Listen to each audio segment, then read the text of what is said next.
Selamat datang, apa kabar semuanya? Semoga sehat selalu, rezeki lancar, dan tetap semangat. Pada pertemuan kali ini, kami akan membahas sebuah keuntungan yang besar, yaitu keuntungan jika anak mondok di pesantren. 1. Mendidik anak cara manajemen waktu dengan efisiensi tinggi, karena banyaknya kegiatan yang mendorong anak untuk tetap bergerak sembari memenuhi kebutuhan lainnya.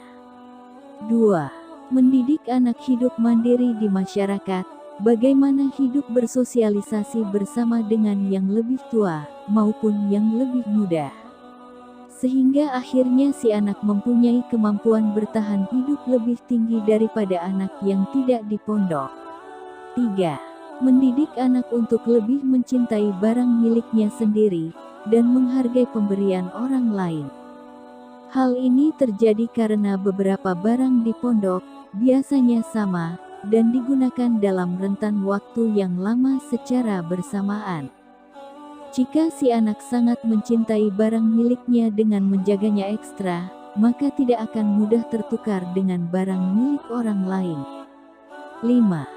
Mendidik anak lebih berperilaku dan bermoral baik, serta menuntut penuh tanggung jawab atas apapun yang dia putuskan, sehingga selalu berpikir matang sebelum menentukan.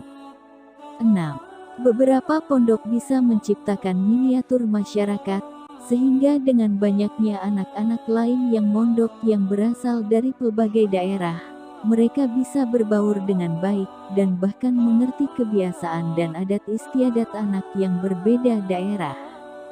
Tentunya ini sangat berguna untuk bekal hidup di luar kelak. 7. Bagi orang tua, ini adalah momen untuk mendidik mereka sendiri, mulai belajar melepaskan buah hatinya ke tempat baru, apalagi jika berbeda daerah atau pulau.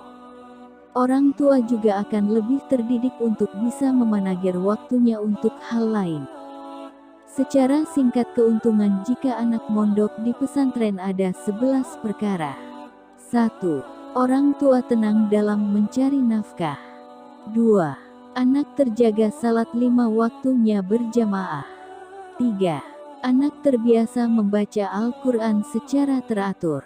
4. Anak terbiasa melakukan salat sunnah. 5. Anak terbiasa melakukan puasa sunnah. 6. Anak terjaga dari pengaruh pergaulan bebas. 7. Anak terjaga dari pengaruh narkoba. 8. Anak terjaga dari pengaruh handphone. 9. Anak terbiasa hidup mandiri, disiplin, dan sederhana. 10. Anak selalu mendoakan kedua orang tuanya. 11. Anak menjadi investasi berharga bagi kedua orang tuanya kelak. Kiai Haji Maimun Zubair berkata, "Lebih baik kamu terpisah sementara dengan anakmu karena menuntut ilmu agama, daripada nanti kalau sudah tua nangis karena anak-anakmu lalai urusan akhirat." Kebanyakan mikir dunia, rebutan harta, pamer wajah, lupa surga. 20 motivasi untuk santri. 1. Belajar itu memang melelahkan, namun lebih melelahkan lagi nanti, jikalau kamu saat ini tidak belajar. 2.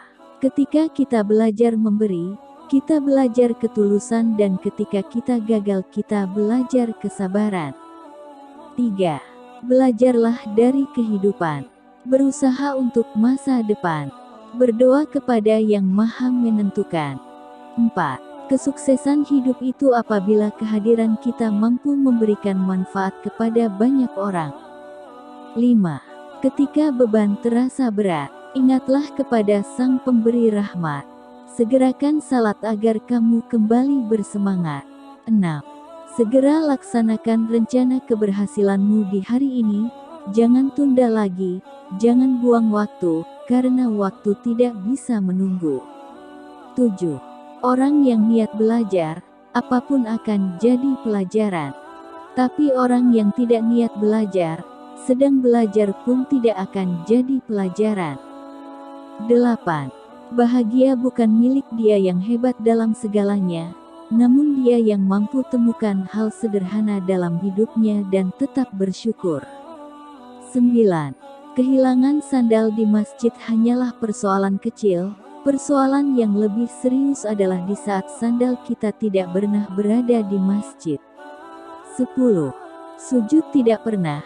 Ibadah sangat malas. Salat absen melulu. Pas lagi kena musibah bilangnya, aku lagi diuji nih, siapa yang muji? Sekolah kagak, mau ngikut ulangan. 11. Saat kita menatap ke belakang sesungguhnya kita telah tertinggal dengan orang yang merangkak ke depan. Sesungguhnya masa lalu adalah guru bagi kita untuk menatap dan membangun masa depan. 12. Bila ingin mendapat sesuatu, belajarlah dengan memberi. Bila ingin kebahagiaan, berikanlah kebahagiaan itu kepada orang lain. 13.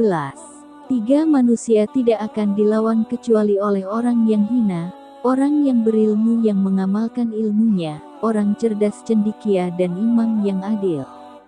14. Sukses tak akan datang bagi mereka yang hanya menunggu tak berbuat apa-apa, tapi bagi mereka yang selalu berusaha wujudkan mimpinya. 15. Saat yang satu tengah menjadi api, maka yang lainnya harus menjadi air. Jika yang satu sedang marah, maka jadilah tenang. 16.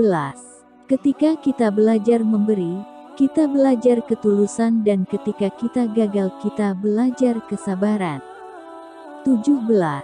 Hadapi segala bentuk kesulitan yang menghadang dengan rasa ikhlas dan sabar niscaya kamu akan bisa melewatinya dengan mudah. 18. Jangan takut menjadi tua, karena semua pasti akan menua. Takutlah untuk menjadi tak dewasa, karena kedewasaan merupakan sikap yang menjadi jalan menuju kebahagiaan dan kemuliaan. 19. Jadilah versi muslim terbaik dari dirimu, lakukan hal yang bermanfaat untuk sesama. 20. Bukan dengan kerja, duit dan pasangan kamu mulai merasakan apa itu bahagia. Mulailah dengan diri kamu sendiri dan pertolongan Sang Khalik.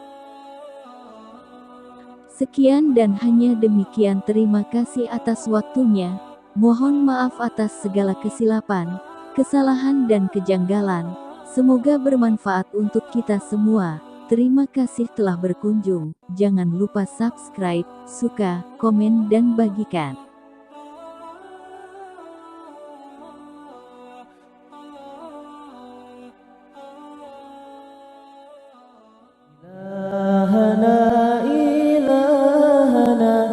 أجزل لنا عطاء